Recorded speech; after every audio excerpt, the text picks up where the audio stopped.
Halo semuanya, apa kabarnya hari ini? Semoga sehat-sehat selalu. Jumpa lagi dengan saya, Putri Santika, di mata kuliah produksi benih hasil in vitro. Meskipun kita masih di dalam suasana COVID ya, kita tidak bisa berjumpa seperti biasanya. Tapi anyway, saya akan mencoba sebisa saya untuk menyampaikan materi ini dengan baik, supaya adik-adik sebisa mungkin mengerti apa yang akan saya jelaskan ya hari ini. Jadi yang akan saya jelaskan hari ini adik-adik tentang mikropropagasi krisan. Kan minggu-minggu sebelumnya Bu Neti sudah membicarakan mengenai anggrek ya. Nah sekarang kita beralih ke krisan. Jadi yang akan kita pelajari hari ini adik-adik, poinnya simple saja. Pertama kita pendahuluan dulu ya, kita kenalan dulu dengan krisan nih. Apa itu krisan, manfaatnya apa, dan lain-lain. Kemudian kita akan belajar mengenai mikropropagasi krisan di lab. Ya, di mana di lab. Jadi kita akan belajar mengenai mikropropagasi krisan di lab kultur jaringan gitu ya. Jadi bagaimana caranya kita memperbanyak krisan itu di dalam lab kultur jaringan. Kemudian kita akan mempelajari juga bagaimana tahapan-tahapan aklimatisasi yang bisa kita lakukan untuk tanaman krisan. Begitu, sebelum kita mulai, silahkan siapkan dulu buku catatannya, siapkan dulu hati dan pikiran kalian untuk belajar hari ini, agar apapun yang saya sampaikan hari ini adik-adik mudah-mudahan someday mungkin bisa bermanfaat untuk kalian gitu ya. Mungkin someday kalian mau buka bisnis krisan, kita nggak tahu ya. Jadi silahkan disimak baik-baik dan jika ada pertanyaan silahkan ditanyakan. Baik adik-adik, pendahuluan. Nah tadi sudah di depan sudah ada gambarnya ya krisan. Nah jadi adik-adik yang belum tahu krisan masa sih nggak tahu ya? Tahu ya semua ya. Jadi krisan ini adik-adik, ini adalah bunga krisan. Atau dalam istilah latinnya, nama latinnya adalah chrysanthemum. Jadi chrysanthemum ini adalah nama genus gitu. Jadi bunga ini adalah salah satu tanaman yang bernilai ekonomi yang tinggi sebetulnya. Dan populernya memang sebagai tanaman hias atau bunga potong. Begitu. Jadi selain ada mawar, selain anggrek, selain gladiol, selain yang lain-lain gitu bunga hias, krisan itu sebetulnya punya pasar yang cukup lumayan gitu ya. Bahkan di Indonesia sendiri, bisnis krisan itu sudah merajalela begitu. Dan salah satu negara utama yang menjadi tujuan ekspornya kita adalah Jepang, begitu ya. 98% dari ekspor yang kita hasilkan begitu ya, kita kirim ke Jepang. Karena Jepang sangat berminat sekali dengan krisan gitu. Nah, adik-adik, bunga krisan ini disukai banyak orang itu karena keindahan bunganya yang beragam gitu ya. Dari mulai warna-warni ya, ada kuning, ada merah, dan lain-lain. Bahkan bentuknya, ukurannya, kemudian pembukaan bunganya, dan lain-lain itu bisa sangat beragam, adik-adik. Sangat beragam, sampai-sampai krisan ini mempunyai sekitar 15.000 jenis varietas yang ada di dunia. Banyak sekali ya. Jadi memang krisan ini sangat beragam. Jadi tahu ya krisan ya ini intinya. Jadi sejarahnya ini adik-adik, dulu krisan ini dibudidayakan pertama kali itu di Cina sebagai obat herbal dulunya memang. Dan sejak kapan? Sejak lama sekali, ini sejak abad ke-15 sebelum Masehi. Kalau sekarang kan abad ke-21 setelah Masehi ya. Berarti sekitar 3.500 tahunan krisan itu sudah dibudidayakan. Nah, saat itu adik-adik krisan sangat berharga di Cina, bahkan sampai dinamai sebagai Cuhua atau namanya adalah bunga emas.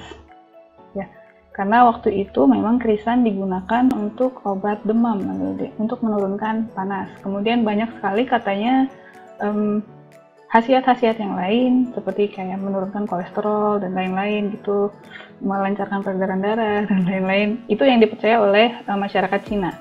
Biasanya diminum sebagai teh. Dan menurut mereka juga rasanya sangat unik dan enak untuk menjadi teh begitu. Nah, kemudian setelah itu dari Cina kemudian dikenalkan ke Jepang, adik-adik. Dikenalkan ke Jepang mungkin sekitar abad ke-9 begitu. Ternyata orang-orang Jepang juga sangat menyukai, bahkan sampai sekarang adik-adik. Demand permintaan bunga krisan dari Jepang itu masih sangat tinggi hingga sekarang, adik-adik. Ya, kemudian dari situlah baru memasuki dunia barat pada abad ke-16. Jauh sekali ya tentangnya. Next, kita akan bicara mengenai kegunaannya, adik-adik, kegunaan krisan. Ya pasti sudah tahu ya, tadi sudah saya ceritakan. Yang pertama adalah memang sebagai bunga hias, Adik-adik. Jadi kan sekarang banyak ya hobis-hobis yang suka memang melihat tanaman-tanaman indah di pekarangan rumah, begitu ya. Ada juga yang memang untuk tempat-tempat tertentu yang membutuhkan seperti hotel, begitu ya, butuh bunga hiasan atau restoran-restoran, begitu ya. Jadi pertama adalah kegunaannya memang untuk bunga hias. Yang kedua adalah yang tadi seperti saya ceritakan adalah untuk teh herbal dan obat-obatan. Teh atau, nah sekarang juga kita sudah punya yang lebih komersil ya, jadi kalau misalnya main ke Indomaret ya, ada banyak beberapa lah mungkin minuman-minuman yang memang terdapat kandungan krisantemum di situ, Dede. Kenapa? Karena krisan ini, Dede, memiliki banyak sekali senyawa flavonoid ya. Senyawa flavonoid itu dipercaya sangat baik untuk manusia karena dianggap sebagai antioksidan gitu. Kemudian banyak juga yang menggunakan sebagai bahan kosmetika ya, karena selain senyawa flavonoid, ada juga di situ kandungan-kandungan vitamin seperti kandungan vitamin C yang cukup tinggi juga dari krisan. Makanya ada beberapa kosmetika yang menggunakan krisan sebagai bahan dasar. Gitu. Nah, ini 1, 2, 3 memang sudah ketebak ya, Dede. Yang keempat, yang mungkin adik-adik banyak yang belum tahu, dan saya juga baru tahu baru-baru ini, adalah krisan digunakan juga sebagai insektisida. Jadi insektisidanya adalah insektisida alami. Karena apa? Karena krisan itu mengandung zat, namanya adalah zat piretrin. Jadi krisan ini mengandung zat piretrin yang bisa meripel atau mengusir hama-hama yang insek gitu ya, yang jenisnya insek. Karena kita tahu kan kalau Dede mungkin pernah megang ya bunga krisan ya, coba dicium mungkin baunya agak aneh dan itu sangat tidak disukai sebetulnya oleh serangga-serangga. Begitu Dede. Nah, ada jenis-jenis krisan tertentu yang memang digunakan untuk itu. Yang pertama adalah spesies Chrysanthemum cinerarifolium yang bunganya warna putih seperti ini. Itu biasanya digunakan untuk diekstrak zat vitaminnya. Kemudian ada juga yang Chrysanthemum coccinum. Ya, itu. Jadi dua jenis spesies krisan ini biasanya digunakan untuk diekstraksi zat vitaminnya, yang kemudian digunakan sebagai insektisida alami. Anyway, kita lanjut. Nah, kemudian kita bicara tentang syarat tumbuh tanaman krisan, gitu. Karena kalau kenalan dengan tanaman kita harus tahu dulu ya, dia butuh apa untuk bisa tumbuh, Adik-adik. Butuh syarat-syarat apa untuk bisa tumbuh. Baru kita bisa mempropagasi dan aklimatisasi. Nah, ini Adik-adik. Ini adalah pokok-pokok yang ingin saya tunjukkan kepada adik-adik, karena memang krisan ini sebetulnya bukan tanaman tropis ya, Adik-adik ya. Krisan ini sebetulnya butuh penyinaran yang lebih lama. Kalau di Indonesia kan penyinaran middle ya, kita punya siang 12 jam, kita punya malam sekitar 12 jam gitu. Tetapi krisan ini ternyata butuh cahaya yang lebih lama, sekitar lebih lama 2-3 jam begitu. Jadi dia butuh sekitar 14-15 jam penyinaran. Sementara di Indonesia kan tidak ya. Nah, makanya kita moderasi. Kemudian suhu yang dibutuhkan juga untuk krisan ini relatif adem ya, antara 20 hingga 26 derajat Celcius. Kalau di daerah Jember sepertinya memang perlu modifikasi begitu ya. Karena kita daerah Jember bisa 30 sampai bahkan 35 kadang begitu. Kemudian pelembabannya berkisar antara 90 sampai 95% kalau untuk stek ya. Kemudian 70 sampai 80% untuk bibit muda yang sudah berakar begitu. pH-nya adalah 5,5 sampai 6,7. Jadi relatif punya range yang lumayan toleran begitu. Kemudian ketinggian tempat yang dibutuhkan oleh krisan ini juga cukup tinggi ya, jadi antara 700 sampai 1200 meter di atas permukaan laut. Nah, kalau di Jember sendiri kira-kira berapa Dede ketinggiannya? Ya, jadi kalau Dede tidak tahu ketinggian tempat, Dede mungkin bisa main ke stasiun kereta, itu biasanya ada angkanya ya, ada plus beritu. Nah, di Jember ini adalah plus 89, jadi daerah sini juga tidak terlalu jauh dari stasiun kereta ya. Jadi daerah Jember ini sekitar 80-100 kota ya, meter di atas permukaan laut, jadi termasuk dataran rendah sebetulnya. Begitu. Terus bagaimana cara untuk mengakalinya begitu ya? Yang pertama mengenai cahaya, Dede. Nah, jadi banyak petani-petani krisan ini menggunakan greenhouse, harus menggunakan greenhouse memang, dan kemudian menginstal lampu-lampu untuk supaya krisan bisa mendapatkan cahaya, begitu ya. Jadi mereka menghidupkan sekitar 2-3 jam pada saat malam, begitu ya, untuk membantu krisan ini untuk tumbuh lebih bagus, gitu ya. Sebetulnya efek yang paling terasa oleh tanaman krisan sendiri terhadap cahaya itu sebetulnya adalah pembungaan, ya Dede. Jadi kalau misalnya kita tidak kasih penyinaran lebih, sebetulnya krisan masih tetap bisa hidup. Tetapi memang bunganya tidak keluar dengan bagus dan tidak cantik, begitu ya. Jadi kita ingin bunganya bagus kan ya, maka kita harus provide greenhouse kita dengan lampu. Bisa lampu neon seperti ini, ada juga yang sekarang pakai lampu-lampu yang lebih hemat energi, misalnya lampu LED begitu ya.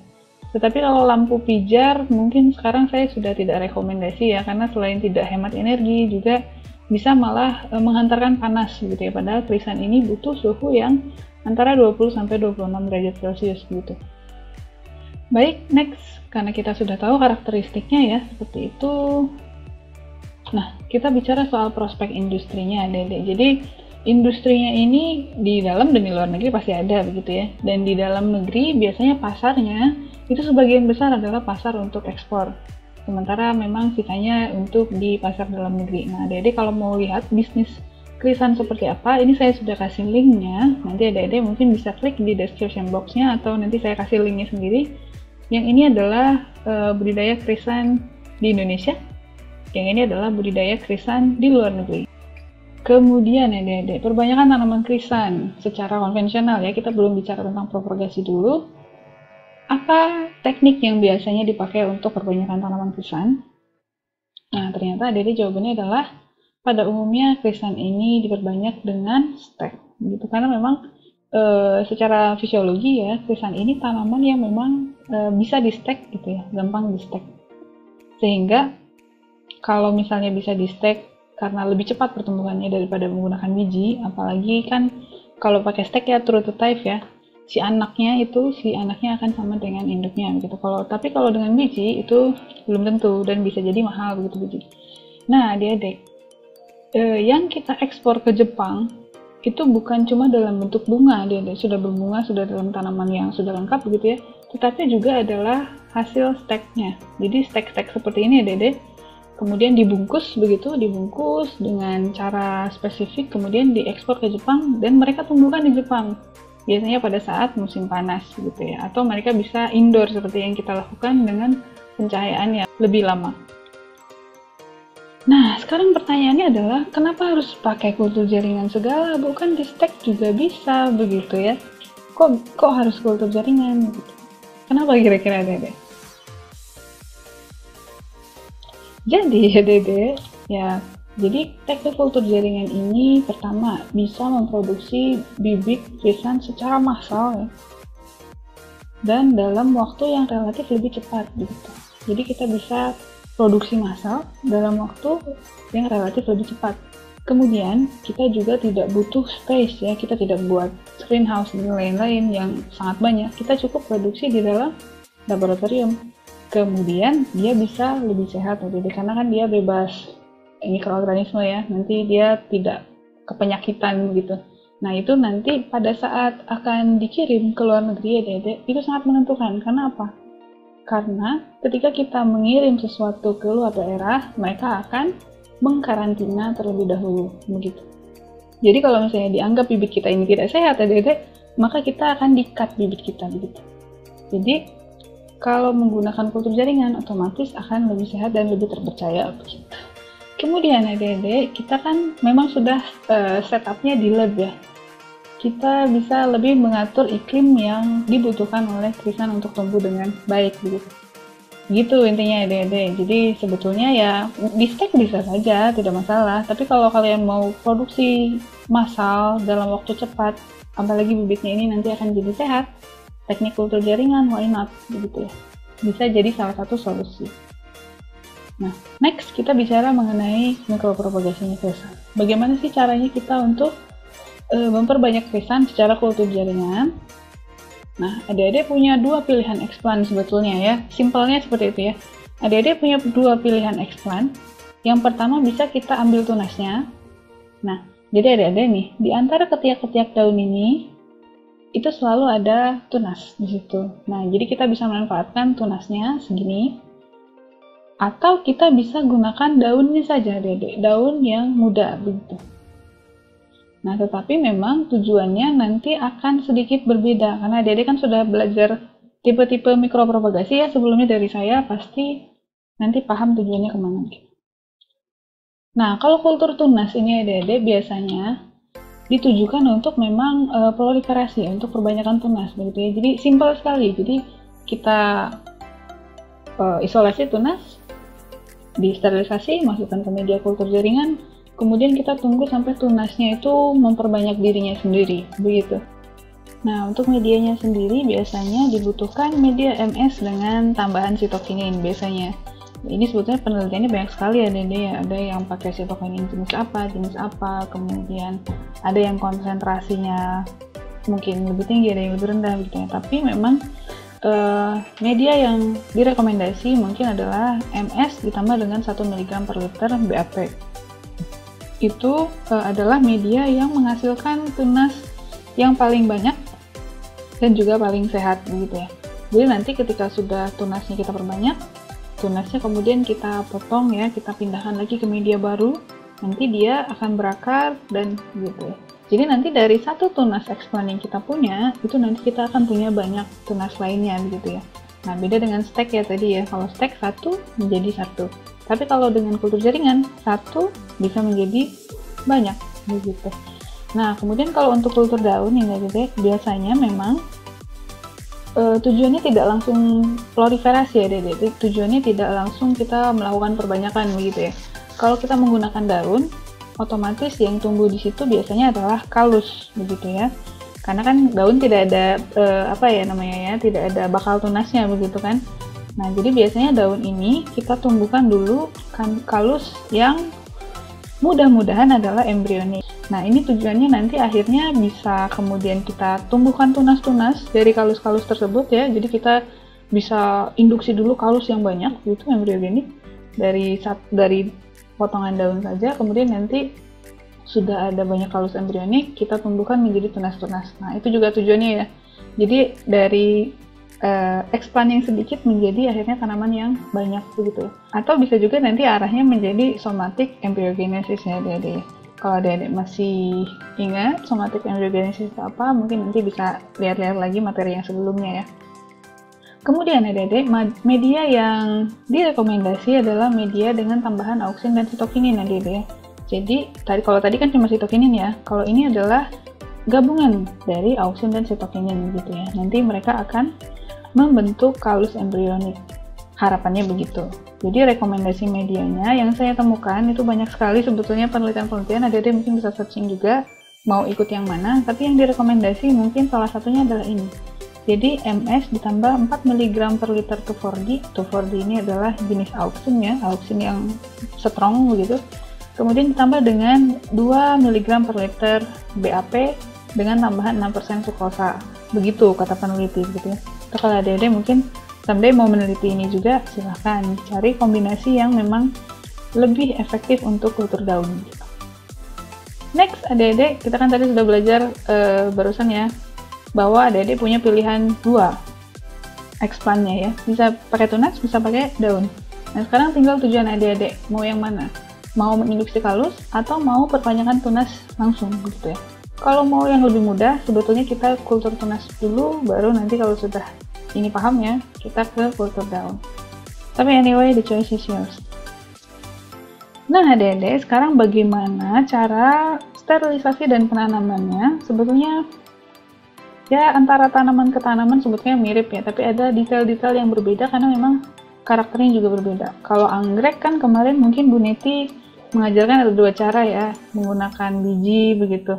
Ada yang bicara celup bakar, menggunakan alkohol, dibakar begitu. Ada yang menggunakan menggunakan sterilan lain seperti kita pakai biasanya ya, ada NaCl.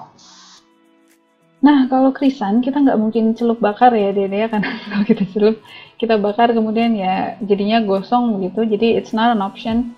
Jadi kita pakai cara kimia, Dede. Nah, kalau misalnya kultur tunas, Dede, ini saya gambarkan dengan grafik saja, nanti kalau Dede butuh detail, silakan dicatat saja ya. Jadi kultur tunas begini caranya, Dede.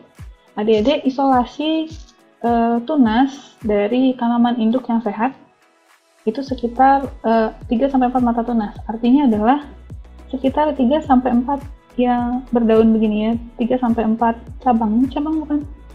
Begitulah anyway. Jadi intinya adalah di setiap ketiak daun ini Dede itu akan muncul tunas nantinya. Jadi Dede isolasi sekitar 3-4 mata tunas.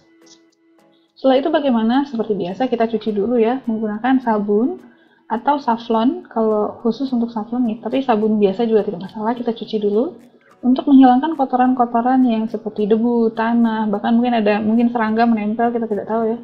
Kita cuci dulu, lalu kita bilas dengan air mengalir sampai bersih, tapi tidak boleh lama-lama mencucinya, cukup 5 menit saja adik-adik. Lalu setelah dicuci, kemudian kita potong semua daun yang ada adik-adik. Karena kita tidak pakai daun di sini adik-adik, kita pakai mata tunas yang ini yang mau kita pakai, maka daunnya kita hilangkan. Kita potong daunnya semua adik-adik, jadi tinggal batangnya saja, lalu kita pindahkan ke dalam laminar airflow. Nah, di dalam laminar airflow ini, kita sterilisasi adik-adik pertama dengan menggunakan etanol 70% selama 1 menit, sambil kita kocok-kocok begitu, goyang-goyang, kemudian kita pindahkan ke dalam larutan NaOCl, itu sebanyak 1% selama 10 menit, tetap kita kocok-kocok begini aja ya. Kita boleh diamkan. Kemudian baru kita bilas dengan aqua steril 4 kali. Kenapa? Karena supaya residu dari NaOCl-nya ini bisa hilang. Karena kalau misalnya masih tetap menempel adik-adik, itu bisa berakibat buruk nanti untuk plantletnya ya. Setelah dibilas, kemudian apa yang kita lakukan? Ini kan sudah nggak ada daunnya ya. Lalu kita potong adik-adik. Jadi kita pisahkan tunasnya satu-satu. Ini kan ada 1, 2, 3, 4 mata tunas ya. Kita potong, pisahkan, potong, sehingga cuma kita punya 1 mata tunas. Nah, si 1 mata tunas ini nanti kita akan tanam pada media yang sudah kita siapkan. Apapun medianya ya, mungkin kalian punya rekomendasi media yang lain. Tapi anyway, kita tanam 1 tunas per 1 media, begitu. Nah, jadi ini adalah cara sterilisasi dan penanaman untuk kultur tunas. Nah, kalau untuk kultur daun, adik-adik, mirip, tapi ada beberapa hal yang berbeda. Mari kita lihat. Nah, ini kultur daun ya. Kita ambil daun muda, adik-adik. Ukurannya atau panjangnya itu kira-kira sekitar 2-3 cm. Jadi masih muda ya, muda sekali ya.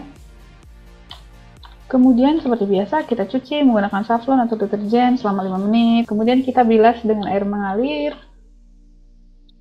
Kemudian kita langsung pindahkan ke dalam laminar airflow cabinet adik-adik. Jadi dalam kondisi steril ya, kita pindah ruangan. Kemudian si daun ini kemudian kita sterilisasi dengan etanol 70% selama 1 menit. Kemudian adik-adik, yang menarik dari ini adalah setelah etanol kan biasanya memang NaOCl ya. Jadi NaOCl-nya kalau tadi 1%, kalau yang sekarang NaOCl-nya adalah 0,5%, lebih rendah ya. Kenapa? Karena karakteristik dari daun dan batang itu pasti beda ya. Kalau daun kan tipis ya. Kalau misalnya kita pakai NaOCl dengan konsentrasi yang lebih tinggi, maka bisa jadi kita nanti akan merusak si jaringan daunnya tersebut. Begitu. Jadi kita pakai 0,5% NaOCl ditambah 0,1% twin itu untuk supaya mengurangi tegangan air begitu ya. Jadi nanti akan agak berbusa. Nah, kemudian yang unik dari ini adalah kita tambahkan 150 mg per liter ascorbic acid. Ini fungsinya adalah untuk sebagai sebetulnya anti-inflamasi ya, antioksidan. Jadi ini adalah vitamin C ya, Dede. Ascorbic acid ini ada vitamin C untuk mencegah dan mengobati langsung begitu ya, karena nanti si daun ini akan terluka-luka Dede karena NaOCl ini. Nah, jadi ascorbic acid ini membantu supaya simpelnya ya, daun ini tidak terlalu terluka begitu nantinya. Nah, kemudian kita bilas 4 kali dengan menggunakan aquade steril seperti biasa agar residunya hilang. Nah, setelah dibilas adik-adik, kita potong adik-adik. Jadi kita tidak pakai semua bagian daunnya saja, tetapi hanya bagian tengahnya saja adik-adik. Jadi cara potongnya adalah potong bagian tengah daun sini dengan ukuran 0,5 x 0,5 cm begitu. Jadi kita hanya pakai bagian tengahnya saja dan pinggir-pinggirnya kita tidak gunakan karena pasti sudah terluka banyak gitu ya. Jadi kita selamatkan saja yang bisa diselamatkan, dan kita juga bisa menghasilkan kalus lebih cepat begitu ya dengan pelukan seperti itu. Kemudian adik-adik setelah dipotong kemudian dihasilkan seperti ini ya, kira-kira ya 0,5 x 0,5 cm. Kemudian kita tanam pada media dengan cara abaxial up, yaitu abaxial up itu artinya adalah adik-adik kan kalau daun yang menghadap ke atas ya, terus kita tanam seperti ini namanya abaxial up. Jadi permukaan daunnya itu menghadap ke atas gitu ya. Jadi kalau tadi kan yang tunas kan kita tanam begini ya, vertikal gitu ya. Kalau ini abaxial up karena biar yang bawahnya ini menyentuh media, tetapi yang atas itu bisa masih bebas untuk menyerap oksigen begitu. Nah, seperti ini adik-adik ditanamnya ya. Jadi ke atas, bagian permukaannya ke atas, yang bawah menempel dengan media. Jadi lama-lama ini nanti akan ditumbuhi kalus kalau misalnya kita memang kulturnya bagus ya. Tapi kalau tidak bagus, kontaminasi atau daunnya malah banyak terluka, ya perlu latihan memang. Itu tadi ya.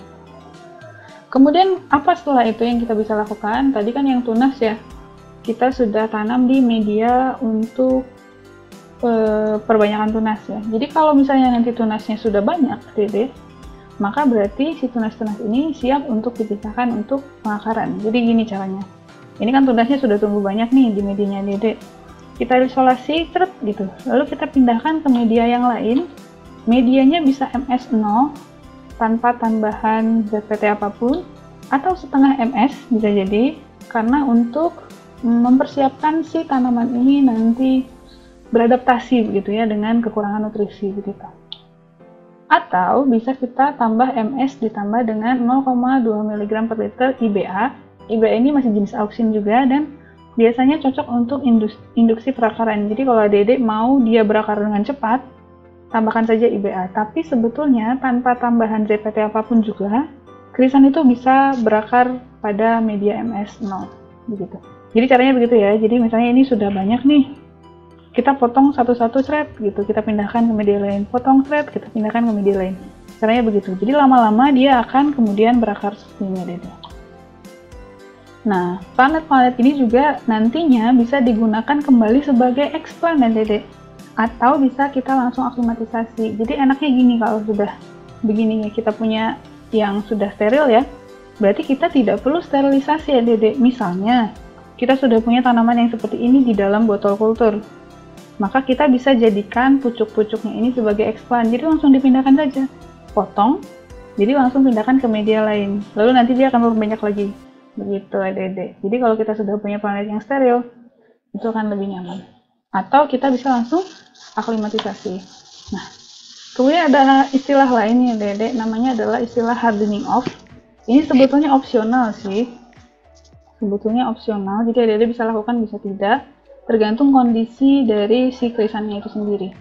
Jadi hardening off itu apa, Dede? Biasanya kentang juga seperti itu. Jadi sebelum planet ini diaklimatisasi ya, Dede, jadi botol kulturnya belum dibuka ya, botol kultur yang berisi planet yang sudah berakar tadi itu diletakkan pada ruangan yang tidak ber-AC, maksudnya bukan tidak ber-AC ya. Diletakkan pada ruangan biasa begitu kan. Biasanya kan di ruangan inkubasi ya, di sana kan cahaya, suhu semua terjaga.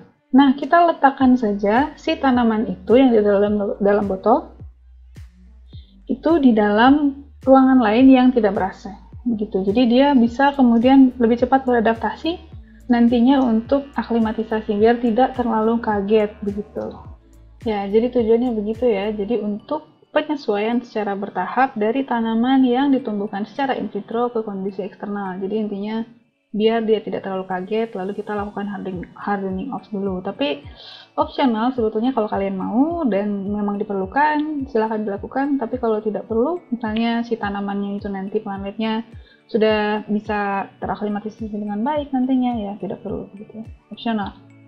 Baik, next adalah tahapan dari aklimatisasinya, Dede. Jadi tahapannya, media yang kita gunakan itu sebetulnya namanya media aklimatisasi itu banyak ya, Dede ya. Ada moss, ada ada arang sekam, ada pasir, ada kokopit dan lain-lain. Tetapi dari seluruh yang pernah kami lakukan di lab kultur jaringan, ternyata yang direkomendasi adalah media arang sekam. Jadi mungkin bisa look up di Google penelitiannya orang-orang, atau mungkin Dede punya rekomendasi media lain bisa disampaikan, tidak apa-apa. Tapi selama saya mengajar, media yang paling direkomendasi adalah arang sekam, karena yang lain biasanya sangat dramatis Dede perbedaannya. Jadi yang tidak di arang sekam itu biasanya banyak sekali yang mati, tetapi yang di arang sekam ini cukup bisa bertahan begitu ya di kondisi greenhouse kita yang seperti itu di kota Jember begitu. Ya, jadi alasannya kenapa mungkin karena arang sekam ini kan dia tidak terlalu padat ya Dede ya, punya aerasi yang banyak begitu. Mungkin memang yang dibutuhkan oleh krisan itu adalah tipikal yang seperti itu begitu. Kemudian prosesnya seperti apa? Pertama seperti biasa ya, kita sterilisasi dulu medianya dengan menggunakan autoclave selama 1 jam dengan suhu 121 derajat Celcius. Sebetulnya memang sterilisasi media itu bisa kita lakukan secara kimia, bisa kita lakukan dengan autoclave dulu. Kalau kimia itu biasanya kita rendam dengan fungisida begitu ya, atau kita rendam dengan bakterisida. Tetapi memang kalau untuk arang sekam, saya rekomendasi lebih baik dengan menggunakan autoclave. Kemudian setelah itu Dede, kita persiapkan planletnya ya. Jadi kita keluarkan planletnya seperti biasa, hati-hati menggunakan pinset. Kemudian kita cuci bersih supaya tidak ada sisa-sisa agar yang tersisa begitu ya. Supaya tidak ada sisa-sisa agar yang tersisa, agar nantinya si akarnya itu tidak mengundang banyak mikroorganisme atau bahkan semut begitu ya. Jadi kita pastikan cuci dengan bersih. Kemudian setelah kita cuci, kemudian kita seperti biasa rendam lagi ya Dede si planlet itu di dalam larutan fungisida 1 hingga 2 gram per liter dan bakterisida 1 hingga 2 ml per liter. Selama berapa? Selama 5 hingga 10 menit. Kita rendam saja cukup seperti itu. Kemudian setelah kita rendam, kita apakan Dede? Nah, krisan ini berbeda dengan anggrek Dede. Kalau anggrek kan setelah perendaman fungisida kita langsung tanam ya. Nah, kalau krisan itu kita perlu potong dulu daunnya Dede. Tidak semuanya, tapi kita kurangi saja. Jadi kita potong. Kita kurangi jumlah daunnya dan kita potong akarnya Dede, sehingga lebih pendek begitu ya. Kenapa? Karena akar yang panjang itu nanti bukannya akan membantu dia untuk menyerap nutrisi ya Dede, tapi justru akan menjadi akan membuat dia susah untuk beradaptasi nantinya gitu. Jadi potong saja akarnya lebih pendek begitu, kira-kira segini. Kemudian ya Dede, karena akarnya sudah dipotong tadi kan ya, mungkin cuma tinggal sisa serabut-serabutnya sedikit begitu, ini kita harus oleskan root up namanya itu. Jadi root up ini adalah saya nggak tahu kandungannya apa sebetulnya, tapi pastinya di dalam sini ada zat PT dan saya menduga ini adalah auxin. Tapi ini adalah praktik-praktik yang memang sering digunakan pada saat kita ingin menumbuhkan akar dengan cepat, misalnya pada stek begitu ya. Jadi bagian bawahnya ini, akarnya ini yang tadi sudah dipotong ya, kita olesi dengan root up. Jadi root up ini bentuknya adalah bubuk. Jadi si bubuk ini nanti kita airi sedikit sehingga bentuknya menjadi pasta ya, seperti odol begitu ya. Jadi si pasta itu kemudian kita taruh di mangkuk atau di mana, kemudian kita planletnya kita oleskan saja begitu, bawahnya kita celup-celup sedikit begitu. Nah setelah diolesi root up, barulah nanti kita bisa tanam pada media arang sekam yang sudah tadi kita sterilisasi ya. Wadahnya apa? Wadahnya bisa apa saja ya, terserah ya. Bisa wadah tanah liat, bisa wadah plastik, bisa pot-pot seperti ini begitu. Itu tergantung kalian. Bisa juga kita pakai bak besar saja, nanti kita tanam banyak di dalam satu bak begitu. Nah, dan jangan lupa Dede, karena dia belum bisa menyerap air dengan optimal karena akarnya tadi sudah dipotong ya. Kemudian dia juga memang belum bisa berfotosintesis secara optimal, maka kita harus hindari si plantlet ini dari kehilangan air. Dede, caranya adalah dengan melakukan penyungkupan. Nah, kalau Dede tidak sungkup, itu pasti akan jadi layu. Karena apa? Karena proses transpirasi. Apalagi kalau Dede misalnya tidak potong daunnya sebelumnya ya. Jadi akhirnya nanti dia akan layu. Nah, caranya adalah dengan melakukan penyungkupan. Bisa dengan plastik atau bekas aqua begitu ya. Apapun yang bisa dilakukan supaya tidak terlalu banyak transpirasi nantinya begitu. Apalagi lingkungan kita ya di Jember begini ya, panas ya, wah. Kalau tidak disungkup parah gitu. Nah, itu Dede, ini adalah proses aklimatisasi. Jadi pertama sterilisasi media, cuci plantletnya, direndam dalam fungisida bakterisida plantletnya, kemudian dipotong daunnya, dikurangi, kemudian dipotong akarnya, dioleskan ke root up, kemudian ditanam dan disungkup. Simpel kan ya? Nah, adik-adik, sebetulnya pada dasarnya krisan ini adalah tanaman yang mudah di-stek ya. Tadi kan memang dia secara alami kita melakukan perbanyakan dengan cara stek begitu, secara konvensional. Jadi adik-adik sebetulnya bisa saja plantlet krisan ini langsung diakarkan ex vitro. Jadi misalnya kita punya tadi plantlet ya, plantletnya sudah tinggi, sudah berakar begitu. Atau kita tidak usah tunggu dia berakar, jadi kita bisa akarkan secara ex vitro sebetulnya ya. Jadi proses ini disebut dengan stek mikro, atau kalau dalam bahasa Inggris namanya adalah micro cutting. Karena kecil ya, micro, tapi dia disetek begitu ya. Jadi plantlet yang kalian punya di dalam botol itu kalian bisa potong begitu ya caranya ya. Kalian bisa potong begitu, misalnya segitu. Nah, dipotong, kemudian kalian cuci dulu, kemudian kalian rendam dulu dalam fungisida bakterisida opsional kalau kalian mau begitu. Kemudian kita oleskan si batangnya ini, ujungnya ini ke dalam root up aja, dan bisa langsung ditanam. Bisa memang Bu, bisa saja, asalkan memang step-step yang kalian lakukan ini betul dan memang kondisi lingkungannya mendukung. Memang sepertinya kalau kondisi lingkungannya panas, apalagi di dataran rendah, ini tidak direkomendasi. Tetapi bisa saja ketika kondisi mendukung ya, apalagi kalau plantletnya sehat-sehat, ini bisa dilakukan. Jadi kalian bisa menghemat waktu, tidak usah pakai nunggu perakarannya dulu, tumbuh baru diaklimatisasi ya. Jadi kita bisa langsung potong saja ekspan yang sudah ada, atau memang tidak usah tunggu dia berakar dulu, kemudian kita bisa lakukan penanaman secara langsung. Itu namanya adalah microcutting. Tapi memang resiko kematian itu jauh lebih besar daripada kalau kalian seperti biasa begitu ya, lewat aklimatisasi dulu. Begitu adik-adik, itu adalah stek mikro. Nah adik-adik, kita sudah ada di penghujung pada topik hari ini, dan saya tidak bosan-bosannya bertanya kepada kalian, what have you learned today adik-adik? Apakah yang sudah kalian pelajari hari ini, apakah ada yang bisa kalian bawa untuk pulang gitu ya? Jadi kalian bisa pikirkan dulu apakah kalian sudah belajar sesuatu hari ini. Dan terima kasih adik-adik atas perhatiannya. Semoga apa yang kita pelajari hari ini bisa bermanfaat untuk kalian, untuk saya juga. Dan sampai jumpa lagi minggu depan. Terima kasih. Assalamualaikum warahmatullahi wabarakatuh. Hingga 1200 embryogenesis misalnya ya. Sayang. Jadi baru memasuki dunia barat pada abad